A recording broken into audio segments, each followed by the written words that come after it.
Our God can be a war stopper when we make him our refuge and strength. Top of the morning to you.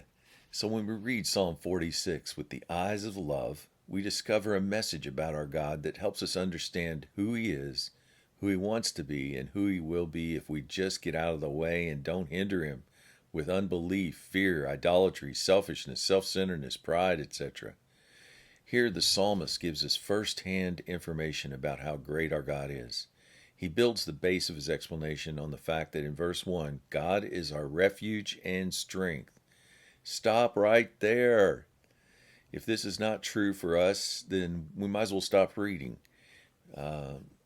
It takes faith in God to make him our refuge. It takes humility to know God as our strength, because we have to acknowledge our weakness. When we are weak, he shows himself strong. 2 Corinthians 12:9.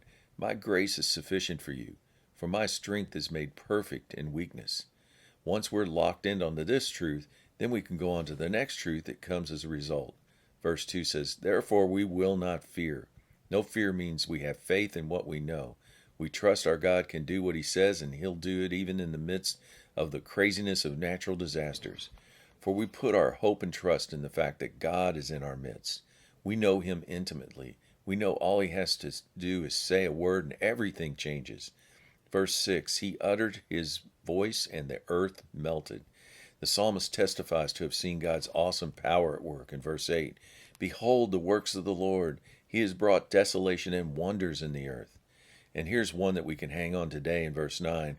God makes wars to cease. He breaks the weapons of our enemies. All he needs from us, besides confident faith and trust, is verse 10 says, it's be still and know that I am God. In other words, watch this and don't be fooled into putting your faith into the trouble you see around you. Just relax, don't hinder me with sin, and I, the Lord, will be exalted in the earth.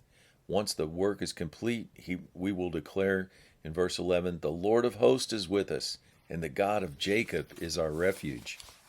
So the word of encouragement today, when we make God our refuge and strength through Jesus, we can be confident that he will help us despite what it may look like, because we don't put our faith in anything else. Therefore we will not fear, because perfect love casts out fear. And where do we get this perfect love? Romans 5:5 tells us the Holy Spirit pours out God's love into our hearts. The good news is we don't have to generate this perfect love, and all we do is receive it to the degree we put away sin like selfishness, self-centeredness, pride, unbelief, and idolatry. Have a great day.